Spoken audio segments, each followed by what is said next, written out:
চলেছি কালী ঠাকুর দেখতে। আর এই কালী ঠাকুর দেখার একটা অন্যতম আকর্ষণ হচ্ছে গুড়াপের বড় কালী মেলার পুজো। এটা গুড়াপের থানার পুজো, গুড়াপ থানায় যে পুজো হয় এটা হচ্ছে সেখানকার কালী পুজো। প্যান্ডেলটা করেছিল অসাধারণ, দারুণ দেখতে হয়েছিল। এই যে দাদাইকে সাথে নিয়ে, দিন্নিকে সাথে নিয়ে চলেছি আমরা।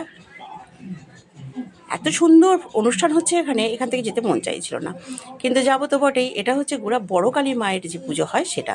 বিগত 2-3 বছর এখানে বন্ধ ছিল মেলা, কিন্তু আবার সব মহিমা নিজ স্থানে ফিরে এসেছে এই মেলা, যেটা আমাদের ভীষণ খুশির ব্যাপার। যদিও গত বছর থেকে এই মেলাটা এখানেই হচ্ছে, আর আমরাও চলেছি এই মেলার একজন দর্শক হিসেবে প্রতিমা দেখতে।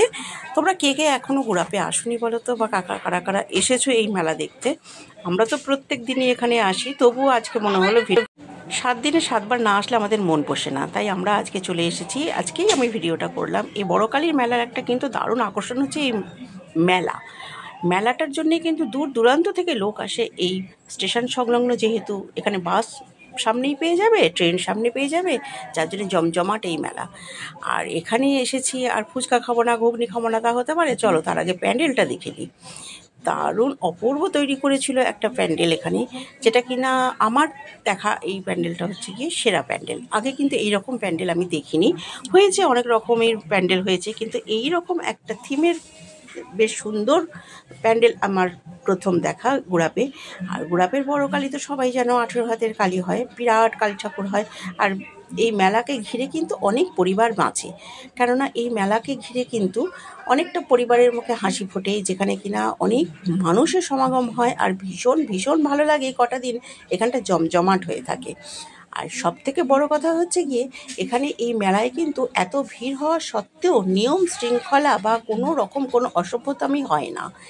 তার জন্য কিন্তু সজাগ প্রশাসন আছে, সব সময় তারা কিন্তু দৃষ্টি রেখে চলেছে প্রত্যেকের ওপরে। কোনো রকম খারাপ কিছু দেখলেই তারা কিন্তু নক করে।